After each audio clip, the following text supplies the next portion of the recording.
We like to complicate things. Muslims love complication. Quran loves to simplify things. So we love discussing complex issues in Aqeedah over 8 volumes. And Ibrahim alayhi salam keeps things very simple.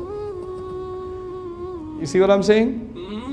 There's no complications with Ibrahim alayhi salam. And he, by the way, he would not be able to take the Aqeedah test you would give him. Because it's simple for him, it's straightforward. And we are the religion of him. Millat Abikum Ibrahim.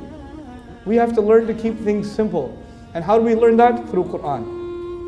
It addresses all the major philosophical challenges.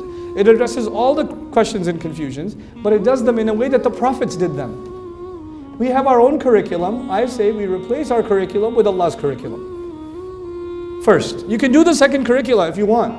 You want to go do a PhD in Aqeedah? Fine, do it. But do it as step 2. Step 1, just learn the Iman of Ibrahim alayhi salam. Just learn the Iman taught through Fatiha. This is Allah's curriculum on your belief. This is Allah introducing Himself to humanity. Why is this not enough? Why do you think this is not enough? No, I studied Fatiha, but I really want to refine my Aqeedah. What are you talking about?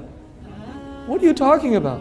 Then people say, if you don't study the complexities of Aqeedah with a shaykh, then you're not going to have the right Aqeedah. Let me ask you something. Let me ask you 2 questions. When you guys know Rasulullah was reciting Quran and some jinn passed by. وَإِذْ صَرَفْنَا إِلَيْكَ نَفَرًا مِنَ الْجِنِّ يَسْتَمِعُونَ الْقُرْآنِ. Did these jinns have a ijazah in tajweed or a degree in sharia, or what did they have? Nothing. And did they study many years with Rasulullah? No. They were just passing by and they heard what? They heard Quran. And then they were so amazed that they gave a speech. And their speech was so beautiful that Allah put it where? In the Quran. These are unqualified students of Iman that only heard the Quran for a few seconds, and Allah values their words so much that we learn them. And then we write complicated tafsirs of them. That's the funny part. You have Ashab al-Kahf. Which day of the week we recite Surah Al-Kahf? Every Friday. Every Friday, Sunnah. Ashab al-Kahf, do they have the correct Iman? Do they have the correct Aqeedah? Are these people heroes of Islam or no? Absolutely. Who's gonna have, if Allah is proud of them, how can we say they don't have the right belief? These are standards for us. Especially in a time of fitna, we should remember them. That's the point. These people don't say a single prophet's name. These people don't make reference to a single book. They don't give dalil from a single ayah. They don't have any ijazah. They are not ulama. They are not fuqaha. They are not mufassirin. They are nothing. They don't even have a prophet among them.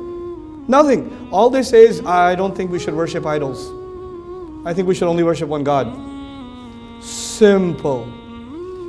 And they became heroes to Allah, so He would put them in the Quran. Somebody gets mentioned in a book, it's a big honor. Somebody gets mentioned in the Quran, and it is simple for them. We love complication. Allah teaches simplicity. That's why I'm saying, if you bring it back to the book of Allah, things become easy, man. They just become easy. Now, have you read this book? And then have you read the sharh of that book? Then have you read the sharh of the sharh of the sharh of that book with the hashiyah? If you want to do that PhD in studies, in Islamic studies, go ahead. But that's not for the people. For the people is the book of Allah. For everybody else is the book of Allah. Ulama should go in depth. That's fine. But nothing else. That's what we mean when we say kalimatullahi al-ulya. That's what it means. It takes the first place. You begin with that. You know, فَبِذَلِكَ فَلْيَفْرَحُوا. Listen to these words. فَبِذَلِكَ فَلْيَفْرَحُوا. Because of the Quran, because of that, they should be happy. Let me tell you, when you learn your deen and you don't start with the book of Allah, you will end up learning something that will make you angry, and people around you will be angry when you're around them. You'll learn some angry version of Islam. When you begin with the book of Allah, it brings you joy and it brings people around you joy. It makes you happy, it makes people around you happy. وَخَيْرٌ مِّمَّا يَجْمَعُونَ. is better than everything they're gathering.